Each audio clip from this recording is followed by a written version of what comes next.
Y'all, the mess was fully messing. Mr. Russell has a new name for me. From now on, we are calling him Chicken George because you are the biggest chicken. And I don't need you in the ninth hour to come and get some chutzpah about you. You're still very trash. And like I said before, I will never forgive you. Get it, don't be timid when you ain't it, love a bone, give along, need it. My name is Ashley, and this is My Sweet Perspective, where I give my take on all things TV and movie related, and I am here to put you on, okay? Who put the battery in their back, but these last two episodes, we're cooking and we're moving and we're progressing the story along. These are the things that stood out to me. This is not an exhaustive recap of the episode, but I want to get into it because there's things to talk about. Now we see Gladys is in Europe. She's there. She's arrived. And they're throwing roses at the carriage, but they're throwing the roses very, very hard. Don't throw anything at me. Ever in life. Just don't do that. I feel like I'm being attacked.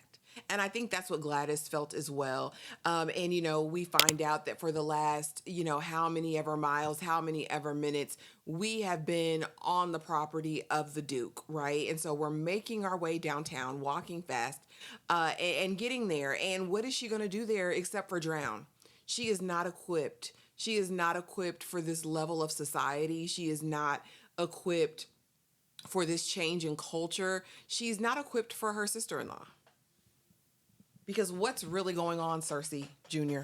What is going on? I hate it. I don't like it. And even more, I despise Bertha for putting her in this position and ill-equipping her. And not really even giving a good gosh darn until it comes down to the wire. But y'all, we will get into that a little bit later. We discover that Larry wants to marry Miss Brook, aka Marian, aka Snow White. He's ready for her. He says, listen, Dad, let's have a talk. So we see him talking to Chicken George, and Chicken George is basically like, I need you. Earlier that day, because JP Morgan had pulled out and all of those things, we see Chicken George fire Clay, his number one advisor, his right-hand man, his everything, right? Who gets the job done, but wasn't able to get the land bought in Morantz, right? We know that's what's been going on. He hasn't necessarily wanted the mines. He's really just wanted the land for his railroad. That's the whole big thing. And so he fires Clay this episode and now needs Larry to step in and go do some work. And Larry gets in the seat and is like, what have you done for me lately? What will I get out of this? And there's this look of pride on Chicken George's face. Like, this is the son I raised. And this is the son you raised. Because Larry, I didn't want to admit it. I've been resisting it the entire time. But I think that Larry is a degenerate. I think he's a degenerate, you guys. And I can't let it go now. When I saw him in the Haymarket and trying to... I don't know what he's trying to do to Jack, but leave Jack out of it. He don't need a taste of this world. He said, what you want, a girl, a boy? You want what you want? We see two chicks on the stage like fighting each other like a boxing match. It's a den of thieves and destruction and harlotry and hoetry going on there. And I don't like it. And we find Maud Beacon. Maud Beacon is there, and Larry, with his astute eye, because the liquor hadn't set in yet, is like, I know you. Who is that? Oh, I have a different name now. Okay, but I see you, I clocked you, and we're going on. So anyway, as Larry's talking to his dad, he's like, I want to marry Miss Brook. I will go and do whatever you want for this land, and I might even invest since I'm $300,000 richer now, but I'm going to marry Miss Brook, and I want to extend, I want to propose. And basically Chicken George is like, well, go ahead and do it now. Do it before you leave, and I'll deal with your mother. It'll be fine. You're a liar.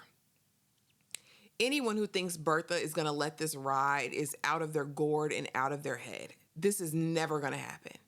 And I feel bad for Miss Brook, because just hang it up, sis.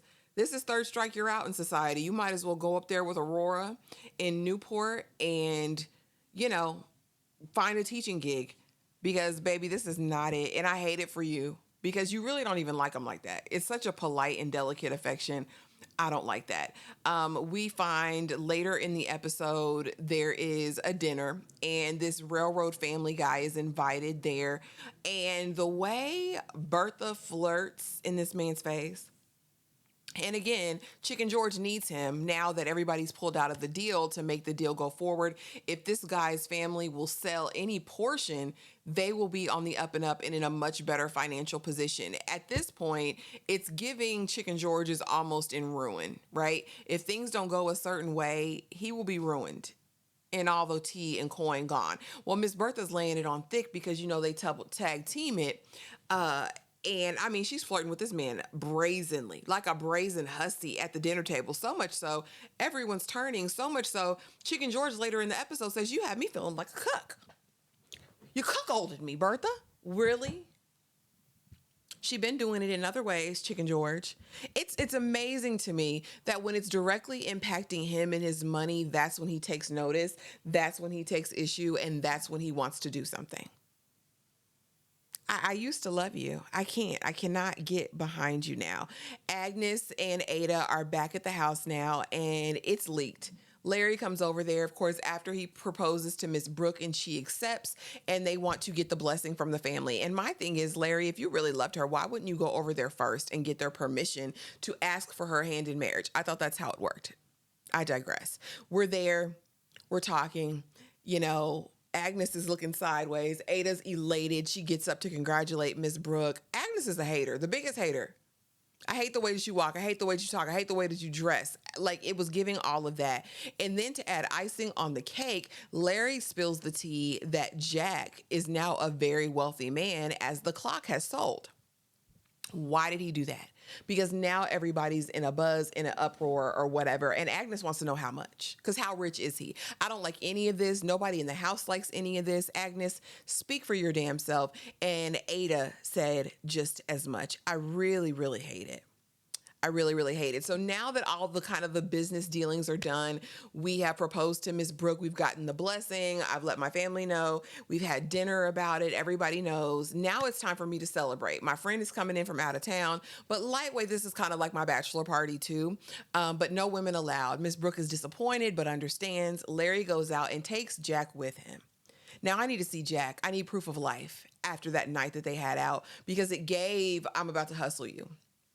It gave, let's get on this poker table and lose it all. But I believe that Jack has way more wisdom than that. And I'm praying that he does, because I can't handle Jack getting ripped off. I can't handle it. I can't handle it getting robbed. I just need Jack to be good and get out of the situation and live the best life possible. That's what I want for him. But we go to this den of destruction, this house of ill repute. And like I said before, it's called the Haymarket. All manner of evil is going on there. And of course, like I said, he sees Maud Beacon, and we know the scam is on. But Jack just disappears the night. He says he don't want to buy a lady a drink, and I liked that, because don't feed him. Don't feed him at the zoo. You know what I'm saying? Keep your money, keep your coin. What I really wanted Jack to do was to exit stage left immediately. Now we're back to Miss Scott, and we're in Newport. And who do we bump into in Newport at the little baseball game? Married Mr. Fortune. You damn gigolo. Where is your wife? Where is your wife? Where is your wife? Stay out of Peggy's face. Why are you always skinning and grinning in her face, and you have a whole wife at home? But of course, she's there with Dr. Kirkland. They're taking a turn. And he's like, I read your chapter. It was amazing. It was incredible. Are you out of the newspaper business? Do you not want to write articles anymore? What's going on? And then we kind of get into this opportunity that there is for the paper to travel on assignment to get this story, right? And so it's fine. She's going to do it by herself. Dr. Kirkland approves. It's everything we want it to be, right? We get back to the house, and of course she has to get approval from Agnes. The only qualm, honestly, you guys, that I have with the episode is that I don't feel like we got to spend enough time in Newport with the Newport Blacks. I want to be over there. That's what I want. I want to know what happened after the baseball game. I want to know what brunch was. You know what I mean? Like I want to know all of the things over there. And I hate that we're already back in New York. But we're there, and alas, she's talking to Agnes about everything, and Agnes is concerned, with the workload. You're doing a lot. You have a lot going on. And she's like, I can manage it. And then here comes Marian, Miss Brook in the building. Just like, girl, what were you trying to do?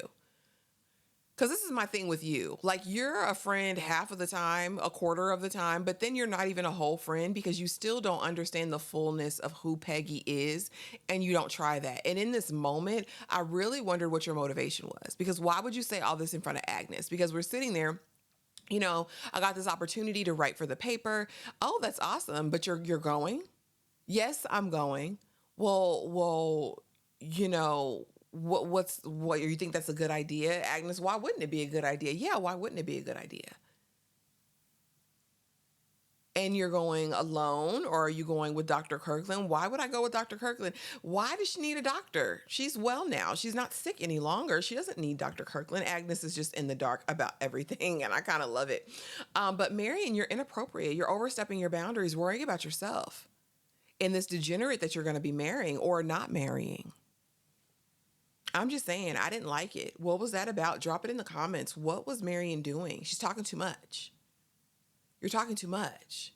And all it takes is one side eye from Agnes. Let's not do that.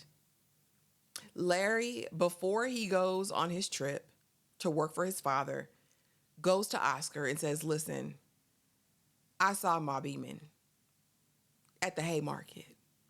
And how is she? What is she doing? She got my money. Listen, if she's working there, you know what time it is. And Oscar now is like, what do I do? So he meets with his man, and is like, I feel like I need to go see her. And his man is like, for what reason? Now, she stole all your money. Yes, quite a fortune, your family fortune, and left you penniless. But you were going to steal her whole life, marrying that woman. No, you ain't want no woman ever in life. And I said, well, the truth is the truth. The truth is the truth. Next thing we see is Ada at another damn seance, getting played and getting hustled. Now, Miss Forte needs to worry about her fortune in this moment, because I fear you're spending too much money over here. I fear you're spending too much time over here. But apparently in this conversation, she got renewed vigor. She comes home and says, listen, I'm going to take out off the black. I'm going to go into half mourning and start wearing violet and, the other colors. And Agnes is like, damn, finally. Meanwhile, back in Newport, the people are having a party. Aurora was invited pre her divorce. So Miss Brook is there talking to Aurora, tells her the news, but it's not public, of course, about the marriage. And Aurora's just like, I'm trying to find my bearings. I'll get the houses and all of that, but he'll get, the friends, the society, and all of that. And my thing, well, if you're provided for, sis, you can find something to do. And I get it was a different time, and y'all are going to be like, it was the 1800s. That's all women had. Find something to do. Join a movement. At least you're not destitute on the street. People had it worse. And I'll just say that. We go to the party. Miss Astor is there. And of course, her daughter is still the talk of the town, between the lover and her man having a duel about her honor and her virtue and wanting her. And Miss Astor just can't shake it. But she gets called to reality, because when Miss Fane gets there, Aurora, it's like exile. No one wants to stand near her. No one wants to be here. Even Bertha is like, well, if she goes, I go. But, she wasn't really standing on that like that. But, even Bertha had a heart of compassion for her in this moment. And she's completely exiled. And so the host of the party ends up having to go to Miss Astor and say, listen, unless you are going to cut your daughter off completely, there's no way you can treat Aurora Fane like this. Aurora Fane was married. Her husband stepped out on her. We got to make it make sense. We got to find balance here. Aurora leaves. Miss Brook accompanies her home because it just wasn't there. And the truth is the truth, Miss Astor. What are you going to do? Miss Astor gives, she's going to put her daughter away. That's what it gives, because you've ruined my destiny and my purpose and all of these things. But you guys, in a nutshell, I believe that was the episode. Of course, we're going to find out more next week. Apparently, Miss Brook is going to discover that Larry was at the den of ill repute, and she is just so gassed. Girl, Larry been doing the most. I'm just going to say that. He has been slinging dingling all over Newport, probably all over New York. We know what it is. Don't be naive and don't be blind to it. We also, oh no, let me get to the juiciest part. Sorry, y'all. Peggy's going to write the article, right? We're going to the train station. She's accompanied by Dr. Kirkland. Who pops up? Mr. Fortune. He didn't change his plan. This gigolo changed his plan. He's going to go with her by herself. Where's your wife, sir? Yeah, there's some questions I wanted to ask. Well, go ahead and write the questions down and I'll ask him. No, I want to go with you. Dr. Kirkland. And he's like, Mr. Kirkland, no, doctor. Doctor, address me as such. And lady said she ain't going if you go. Peggy said, that's right. I'm not going to go if you go. Well, no, I'm going. It's non-negotiable. If you want this article, you're going. Smoke in the city. When I tell you there was a push and a tug, I said, are we gonna fight? Is the good doctor gonna fight the newspaper man? I was here for it. Stand up. Dr. Kirkland, you're growing on me. Call me toxic. I liked it. Call me toxic. I liked it.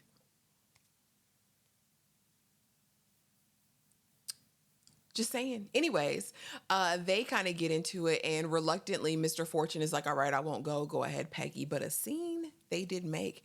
What else is coming of this, you guys? Drop it in the comments. Let me know what you thought of episode 5, A Different World of the Gilded Age season 3. Please be sure to like, comment, subscribe, hit the notification bell if you haven't already. Yeah, and thank you guys so much for being here and watching this long video. Thank you. Appreciate you. See you in the next one.